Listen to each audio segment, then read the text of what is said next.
विद्यार्थी विद्या प्राप्त करने के लिए, एक रोजी रोटी के लिए 14, 15, 16 वर्ष पढ़ने जाता है स्कूल में, और डेली आता जाता है, डेली, और सारा काम करता है अपने स्कूल का, और तब जाकर के 2 रोटी का साधन बन पाता है मुश्किल से, कोई सर्विस या कोई बिजनेस उसका। और यहाँ परमात्मा पाने के मार्ग में हम ढीले गोड्डे छोड़ देते हैं। कैसे जाएंगे 4 एक वर्ष में? कोई बात हुई यार? इस काम को वो करेगा जो इससे परिचित हो जाएगा। जैसे एक किसान है, दास का किसान परिवार में जन्म हुआ इस हरियाणा में, तो हम देखा करते थे हमारे पिताजी और अन्य जो भी गांव के किसान, दिसंबर जनवरी का महीना होता और रात्रि में नहर के पानी का नंबर आता था, वो फिक्स टाइम होता था, 1 घंटा या 1.5 घंटा, और उस फिक्स टाइम के अंदर ही वो पानी लगाना पड़ता था, खेत में सिंचाई करनी पड़ती थी। यदि किसी भी कारण से नहीं गया तो वो पानी उसको नहीं मिलेगा, कोई और ही चला लेगा अपने खेत में, और उस किसान का वो खेत खाली रह जाएगा, सिंचाई ना होने से वो व्यर्थ हो जाएगी उसकी फसल। तो इस किसान अपने प्रोसेस से पूरा परिचित होता है और उसको मालूम होता है कि यदि आज रात्रि में, कई बार तो 12 बजे रात के, 1 बजे 2 बजे, किसी का 10-11 बजे नंबर आता था। कई बार हमने देखा, ये दिसंबर और जनवरी का मौसम, यानी घोर सर्दी पड़ा करती, और ऊपर से छोटी मोटी बादल वर्षा भी, बूंद बांद सी छोटी छोटी जो है फुहार सी भी आ रही होती। हमने देखे हमारे पिता और अन्य गांव के लोग सिर पे चद्दर सी डाली, कपड़ा ना भीग गए, और पहुंच जाते वहां पर, शीत लहर चल रही होती, और जा करके नहर की उस नाली में निकाल कर अपने जूते और टांग के धोती उसके बीच में बढ़ जाते पानी में। हम तो अपने घर में भी रजाई भी ओढ़ लेते हैं, सब खिड़कियां बंद कर लेते हैं और हीटर भी लगाने की चेष्टा करते हैं। उस समय में किसान खेत में खड़ा हो जाता है जा करके, और जो चद्दर ले रखी थी वो भी एक तरफ रख देता है, क्योंकि उसके काम में वो बाधा करती है, कस्सी बजानी पड़ती है, और वो वहां पहुंच जाता है। उसको पता है यदि मैं नहीं जाऊंगा आज तो मेरी खेती नाश हो जाएगी, मेरे बालक भूखे मर जाएंगे, हम भूखे मर जाएंगे, हम निर्धन हो जाएंगे। तो वो परवाह नहीं करता, चाहे नमूनिया हो, चाहे कोई सांप खाए, चाहे कोई कांटा लगे, वो उस काम को करके छोड़ता है तो सफल होता है, सुखी होता है, उसके बच्चे भी सुखी रहते हैं। तो यही आप जी ने इतना परिचित जो होगा इस मार्ग से, वही इस काम को कर पाओगा, न लल्लो पत्तो दे करने से परमात्मा नहीं मिलेगा। तो इस प्रकार जो इस तरह परिचित हो जाओगे कि ये काम अगर अब नहीं करा इस मनुष्य जीवन में, आगे ऐसे दुखी हो जाओगे। परमात्मा बताते, नर से तू पशुआ की जय गद्दा बैल बनाई, ये 56 भोग कहा मन बोरे कि तो कुरडी चढ़ने जाए। कलेजा मुंह को आता पुण्यात्मा दास का कि तो ये सतिथि हो जाती है जब ये ज्ञान समझ में आया, और पहले हम क्या उद्देश्य लेकर जी रहे थे, अब पता चलता है कि आज मनुष्य जीवन में हम क्या कितना सुंदर जीवन जी रहे हैं। भूख लगती है, रोटी बनाकर खा लेते हैं या बनी बनाई मिल जाती है, होटल पर खा लेते हैं, चाय पी लेते हैं, काजू किस्मत सेब संतरे खा लेते, लड्डू जलेबी हलवा खीर बनाकर खाते हैं। और सत भक्ति ना करने से, उस सतपुरुष परमात्मा की भक्ति ना करने से, कहते हैं फिर आप केवल कर्म फल ही भोगोगे, स्वर्ग में देवता भी बन जाओगे तो भी नरक जाओगे, और नरक के बाद फिर 84 लाख योनियों में भी आपने भटकना पड़ेगा। और इस सत भक्ति के करने से सब बाईपास निकाल देगा भगवान आपको, और सतलोक जाओगे। इसके ना करने से जो इस मनुष्य जीवन को पाकर जो नहीं रटे हरि नाम, और जैसे कुआ जल बिना फिर बनवाया क्या काम। फिर परमात्मा कहते हैं कि नर से मनुष्य से तू फिर पशु बनेगा, नर से तू पशुआ की जय गद्दा बैल बनाई, और ये 56 भोग कहाँ मन बोरे, कहीं कुर्डी चढ़ने जाइए। होय होय, आज मानव शरीर है आपको, और आप कितना सुंदर जीवन जी रहे हो। एक इस छोटे से काम के बिना, भक्ति के बिना, सत भक्ति के बिना आप पशु बनोगे, गधा बनोगे, बैल बनोगे, गाय बनोगे, पता नहीं कहां जंगल में रोज बनकर धक्के खाओगे। जो जंगल के अंदर ये नील गाय होती है, भटकती फिरती है, पशु पक्षी, कोई भी जीव देख लीजिए, प्रथम तो मनुष्य जीवन ही सुखी नहीं है। मनुष्य से हटकर तो फिर कैर टूट जाता है प्राणी पर, दूसरे शरीरों के अंदर जब ये प्राणी जाता है। तो क्या बताते हैं कि नर से चीतू पशुआ की जय गद्दा बैल बनाई, ये 56 भोग कहा मन बोरे की तकुरडी चरने जाई। फिर क्या बताते हैं, सुखदेव ने 84 भुक्ति बना पजावे खरवो, और तेरी क्या बुनियाद प्राणी तू पेंडा पंथ पकड़ो। परमात्मा कहते हैं कि सुखदेव ऋषि ने सत भक्ति ना करने से, वो भक्ति भी करते थे, ऋषि भी कहला रहे थे, और फिर भी 84 लाख योनियों में गधे की योनि प्राप्त करके, पजावा एक स्थान होता था, मैदानी भट्ठा, उस मैदानी भट्ठे में पक्को पजावा बोलते थे, ईंटें पकाते थे, तो बहुत ऊंचा हो जाता था, और उसके ऊपर नीचे से कच्ची ईंटें ले जाते, गधे पर ऊपर उतारते, वहां से पक्की डाल के गध नीचे लेकर आता, और उसकी कमर टूट गई थी, कमर यानी गध जख्म हो जाते हैं, फिर वो अपना घास चरने के लिए जंगल में छोड़ देता कुम्हार, उसको घर पर घास भी नहीं डालता, और फिर कौवा आता उसके जख्म पर चोंच मारता है, और उस जख्म के ऊपर फिर अगले दिन सुबह कुम्हार उसके ऊपर थैला रख देता, बोरा, और फिर उसको सारा दिन उस जख्म के ऊपर रेत गिरता है, रेत में फिर ऊपर जख्म के रगड़ लगती है चलते समय ईंटों की, और उसको इतनी पीड़ा होती, आंखों से पानी गिरता है, लेकिन वो टस से मस नहीं हो सकता, अपने कर्म भोग रहा होता है। तो पुण्यात्माओं कलेजा फट जा आदमी का, जब आपका नशा उतर गया, इस काल की भांग का नशा ना हो, क्योंकि होने ना देता, इतनी जगह इतना धक्का लगन नहीं देता, क्योंकि इसने नशा करा रखा है। कबीर ये माया अटपटी सब गटा नड़ी, और किस किस ने समझाऊं या कुएं भांग पड़ी। तो परमात्मा याद दिलाते हैं कि सुखदेव ने 84 भुक्ति, 84 लाख योनियों में धक्के खाए, और बना पजावे खरवो, पजावे के ऊपर कुम्हार के पजावे पर खर माने गधा बना। सुखदेव ने 84 भुक्ति बना पजावे खरवो, और तेरी क्या बुनियाद प्राणी तू पेंडा पंथ पकड़ो। ऐसे ऋषियों की ये हालत हुई। ब्रह्मा विष्णु महेश भी जन्म मृत्यु में है, और अन्य ऋषि भी कहते हैं ये भी सुर नर मुनि जन 33 करोड़ी, ये बंदे सभी काल की डोरी। काल की ही भक्ति करके काल के ही जाल में रह गए। काल का जो जाल है वो अटल है, जन्म और मृत्यु सदा रहेगी। तो यहां परमात्मा बताते तेरी क्या बुनियाद पुरानी तू पेंडा पंथ पकड़े। वो पेड़ा, पेड़ा माने मार्ग, वो मार्ग प्राप्त कर जिससे तेरा जन्म और मृत्यु छूट जावे, उसका छुटकारा हो। तो यहां परमात्मा याद दिलाते हैं, भजन करो उस रब का जो दाता है कुल सब का। भजन करो उस रब का जो दाता है कुल सब का। वो कौन है? वो तत्परम, वो परम अक्षर ब्रह्म। आज जो परमात्मा की परिभाषा आपको सुनाई, अभी तक वो परमात्मा की परिभाषा ही पूरी हुई है। भजन करो उस रब का जो दाता है कुल सब का। वो कौन है कुल सब का दाता? गीता जी अध्याय नंबर 7 के श्लोक नंबर 12 से 15 तक तो गीता ज्ञान दाता बताता है कि जो तीनों गुणों की उपासना करते हैं, रजगुण ब्रह्मा, सतगुण विष्णु, तमगुण शिव जी की, जिनका ज्ञान हरा जा चुका है, इनसे आगे किसी की वो सुनने को तैयार नहीं है। उनके विषय में बहुत कुछ कहा, इसके वो रिजेक्ट किए हैं और कहा कि ये मेरी भक्ति भी नहीं करते।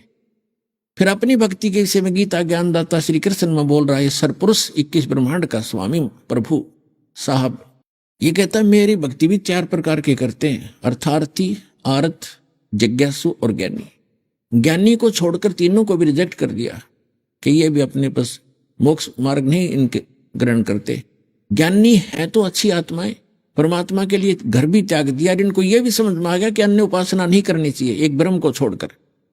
अब जैसा उनको ज्ञान है कि एक भगवान की भक्ति से ही मोक्ष होगा, वो भगवान उन्होंने ब्रह्म मान लिया। ऋषियों को ज्ञान नहीं मिला क्योंकि सतगुरु नहीं मिले। गुरु बिन काहू न पाया ज्ञान ना, जो तो था भूसड़े मूड किसाना। गुरु बिन वेद पढ़े जो प्राणी, और समझे न सार रहे ज्ञानी। तो गीता ज्ञानदाता कहता है कि ये मेरा मत है कि ये मेरे विचार में ये है तो अच्छी आत्मा, लेकिन इनको तत्वदर्शी संत ना मिलने से ये मेरे वाली अनुत्तम गति में सचित रहे, इनकी भी जन्म मृत्यु समाप्त नहीं हो सकती। क्योंकि गीता ज्ञानदाता स्वयं कहता है गीता अध्याय नंबर 2 के श्लोक नंबर 12 में, गीता अध्याय नंबर 4 के श्लोक नंबर 5 और 9 में, गीता अध्याय नंबर 10 के श्लोक नंबर 2 में कि अर्जुन तेरे और मेरे बहुत जन्म हो चुके हैं, तू नहीं जानता मैं जानता हूं।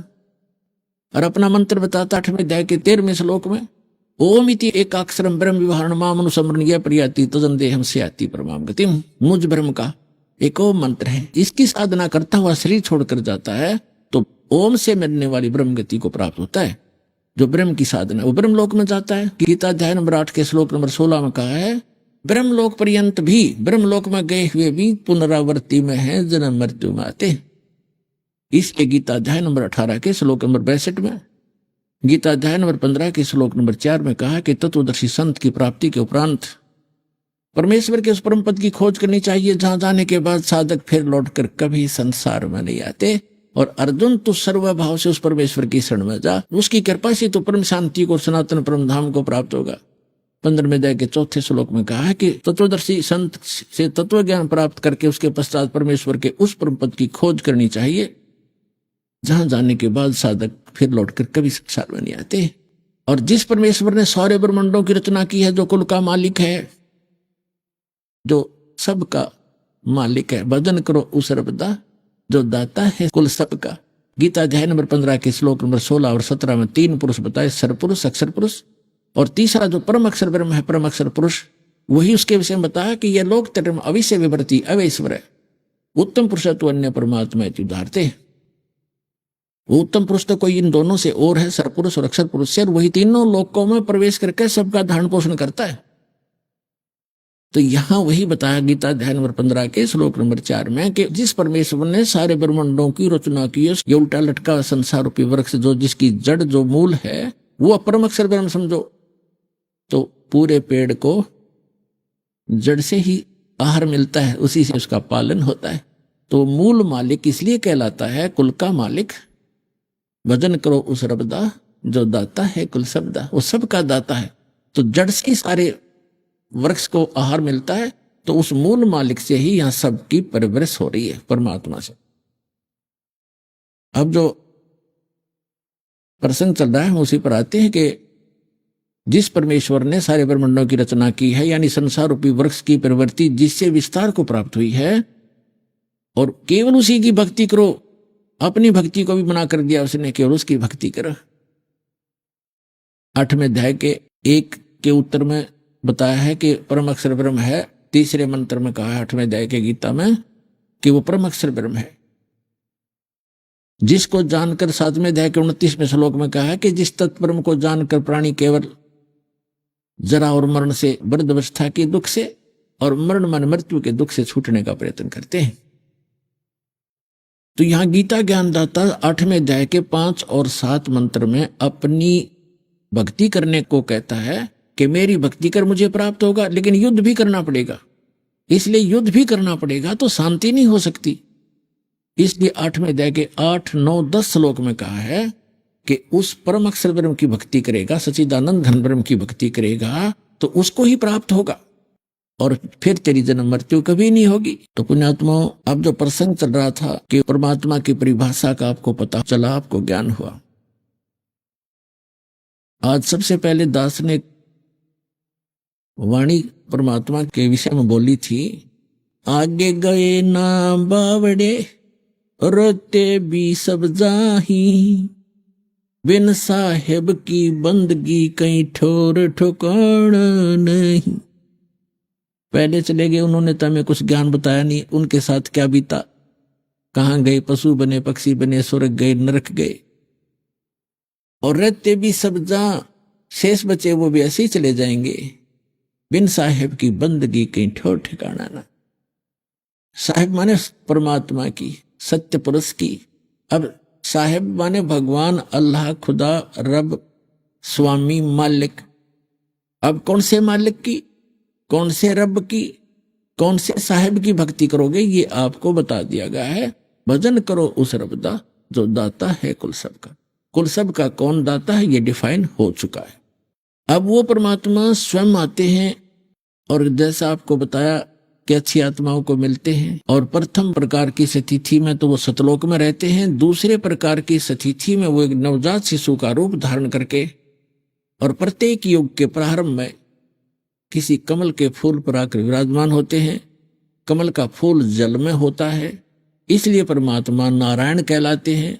नार माने जल, आयन माने आकर विराजमान होने वाला, आने वाला। तो वास्तव में नारायण परमात्मा कबीर जी हैं।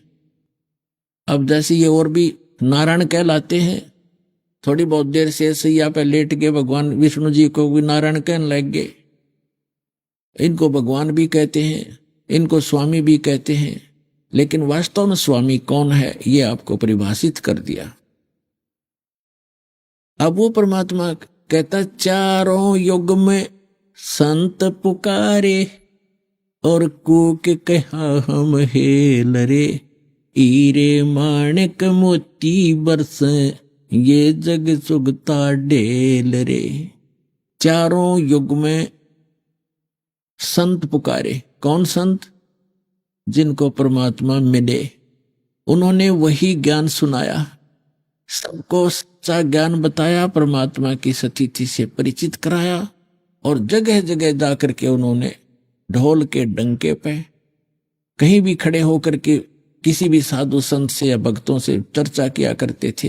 खड़े होकर अपने शब्द उच्चारण करने लग जाते थे, ज्ञान प्रचार करते थे। भगवान भी ऐसे ही करते थे।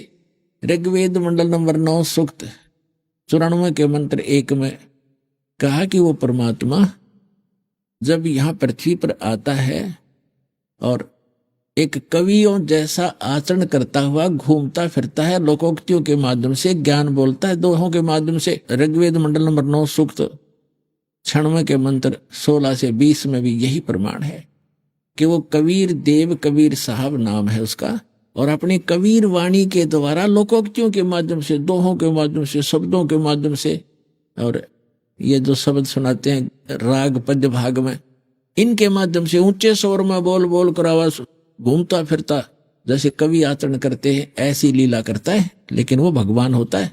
वो कवियों में से भी एक प्रसिद्ध कवि की उपाधि भी प्राप्त करता है, लेकिन वो परमात्मा होते हैं। तो वो परमेश्वर आते हैं, क्या कहते हैं, चारों युग में मेरे संत पुकारे और कूक कहा हम हेल रे। हम सब ने मिलकर, मैंने भी और मेरे बच्चों ने आपको समझाने के लिए जोर जोर से आवाजें लगाई। कूक कहा हम हेल रे, हीरे माणिक मोती बरसे। हम तो हीरे मोती की जो है ना वर्षा कर रहे हैं, तत्व ज्ञान रूपी हीरे मोती, सतभक्ति रूपी हीरे मोती जो तुम्हें मोक्ष देंगे। आप इनको स्वीकार ना करके आप डड़े कंकर पत्थर इकट्ठे कर रहे हो, आन उपासना करके, अन्य देवताओं की, अन्य भगवानों की पूजा करके, प्रभुओं की पूजा करके आप मोक्ष से वंचित रह जाते हो। आगे चल के आपके संग्रहित भक्ति धन का कोई लाभ नहीं होता, क्योंकि वो बहुमूल्य नहीं होती, वो कंकर पत्थर होते हैं। तो परमात्मा का ये समागम जो चल रहा है किस उपलक्ष्य में है कि वो परमात्मा यहाँ आते हैं, अपने बच्चों को ज्ञान सुनाते हैं, लेकिन हम अज्ञान से इतने अंधे कर दिए जाते हैं। अज्ञानी संतों, काल प्रेरित इन ऋषि महर्षि आचार्यों और शंकराचार्यों द्वारा हम पूर्ण परमात्मा की भक्ति ना करके अन्य देवताओं की या अन्य तीर्थ और मूर्तियों की पूजा पर लगे रहते हैं। हम अपने सदग्रंथों से भी अपरिचित होने के कारण भगवान को पहचान नहीं पाते थे। तो अब परमात्मा ने रजा की, आपको शिक्षित किया, इस दास को सर्व ज्ञान संपन्न किया और ऐसे इंस्ट्रूमेंट बना दिए कि अब कोई ये नहीं कह सकता कि रामपाल झूठ बोल रहा है, इसलिए सब चुप हैं। अब सबके ज्ञान की खाल तार दी दास ने, सबका ज्ञान दिखा दिया कि ये भी गलत बता रहा है, ये ऐसे बोल रहा है, वेद ऐसे बताते हैं, ये गीता को श्रोधार्य मानता, गीता जी ऐसे बताते हैं, ये ऐसे बताता है। और जो पुराणों को मानने वाले, पुराणों का से परिचित नहीं, वो झूठ बोलते हैं, देखो पुराणों में क्या लिखा है। तभी इन सबको सांप सूंघ गया और अब ये धीरे धीरे सभी पंथ और जितने भी आचार्य और शंकराचार्य आप पे फ्यूज हो जाएंगे। जितने भी संत पंथ हैं, इनका ज्ञान आपको सामने रूबरू कर दिया।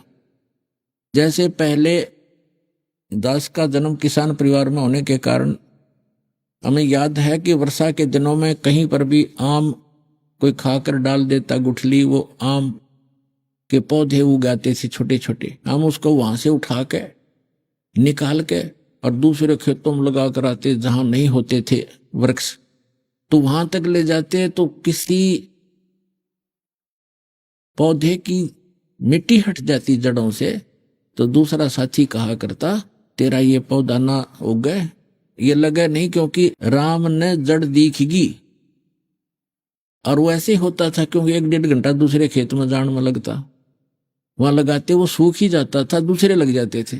तो पुण्यात्माओं, इन सभी पंथों की और इन सभी मंडलेश्वरों की और गुरुओं की आज जड़ दिखा दी आपको। ये थोड़े से दिन में सारे सूख जाएंगे कि सारी जनता यहां आ जाएगी, ये फ्यूज हो जाएंगे।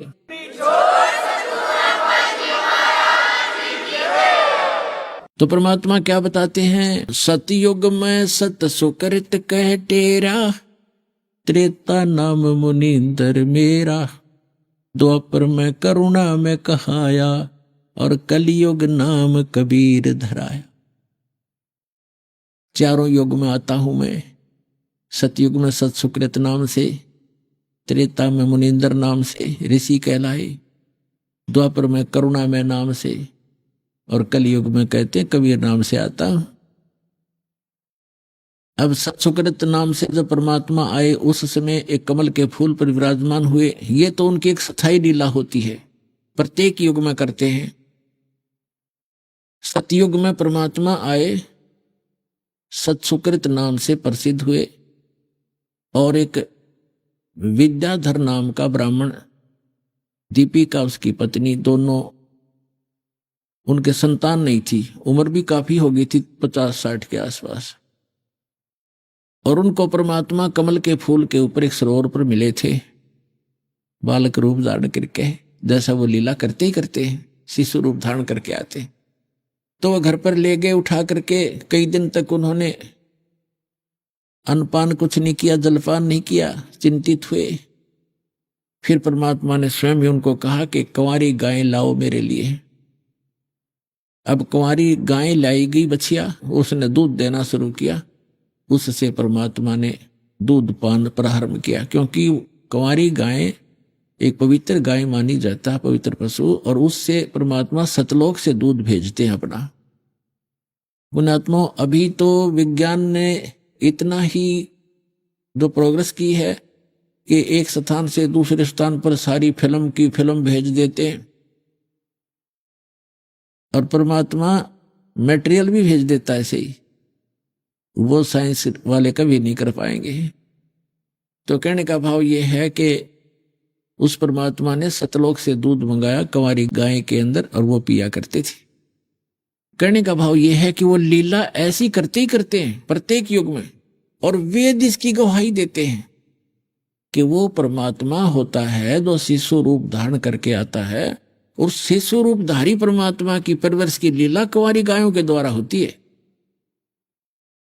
अब सतयुग त्रेता द्वापर की तो कोई कथा परमात्मा के प्रमाण हमारे पास है नहीं जो आपको याद हो वह, और ऐसा कोई उन समय की वाणी नहीं, क्योंकि नष्ट करवाते रहे साथ के साथ।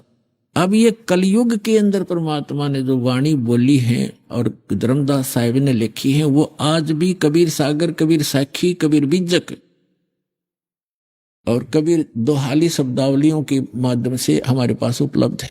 कबीर सागर के अंदर ये जो का तो परमात्मा का वर्णन है, उसमें 600 वर्ष पहले भी इस युग में भी ऐसा ही किया उसने, प्रत्येक युग में करते हैं।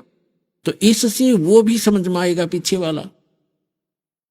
और कबीर सागर के अंदर वो पिछले प्रमाण हमारे यहाँ लिखे हैं सारे, सतयुग के भी, त्रेता के भी, द्वापर के भी और कलयुग के भी।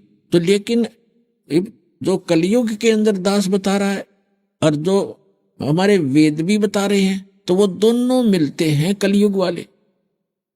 जो परमात्मा ने कलयुग में लीला की है वो आज उन हमारे लिपिबद्ध है। इसलिए परमात्मा के समझने में परमात्मा को जानने में आसानी हो रही है।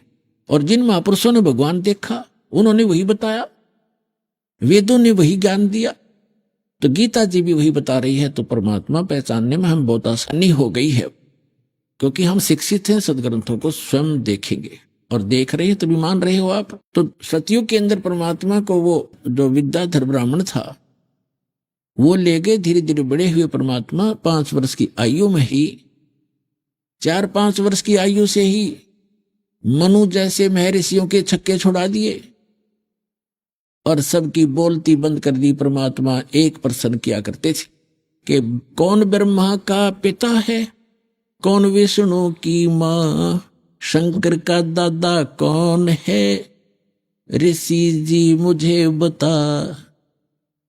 इनकी यहाँ टैं टैं फिस हो जाती। ये तो अजरो अमर है, सर्वेश्वर है, महेश्वर है, इनका कोई माता पिता नहीं। और परमात्मा को बहुत ज्यादा धिक्कारते थे वो लोग कि ये तो सारी उल्टी बात करता है। और परमात्मा कहा करते, हम ही अलख अल्लाह हैं, कुतुब गोस और पीर, गरीबदास खालिक दनी, हमरा नाम कबीर। ए स्वामी सृष्टा में और सृष्टि हमारे तीर, दास गरीब अधर बसु में अवगत सत कबीर। तो परमात्मा कहा करते थे कि मैं ऊपर रहता हूं सतलोक में, जो वेद वर्णन करते हैं वो मेरी ही महिमा गा रहे हैं। वेद मेरा भेद है, मैं ना वेदन के माही, और जौन वेद से मैं मिलूं वो वेद जानते नहीं। इन बातों से अक्षुब्ध होकर मनु जैसे ऋषि, वशिष्ठ जैसे ऋषि या अन्य भी जो उस समय के प्रभु पाकरे थे, प्रसिद्ध थे, वो परमात्मा के विरोधी हो गए और जनता को कहा करते ये वामदेव है। वामदेव माने उल्टा, उल्टा साब। वाम माने उल्टा ज्ञान बताने वाला, अपने आप को भगवान कहता है, 2 जगह पर रहने वाला। वाम का अर्थ 2 भी होता है। वाम माने जैसे ये राइट हैंड है तो ये वामा, वाम यानी उल्टा, ये सीधा हाथ, ये उल्टा हाथ, बामा हाथ कहते हैं इसको। तो वामदेव कहने लगे। और वामदेव जी का पुराणों में भी प्रमाण है कि वो बड़े महापुरुष हुए थे, और जो ज्ञान वामदेव जी के पास था किसी के पास नहीं, ये मानते भी है।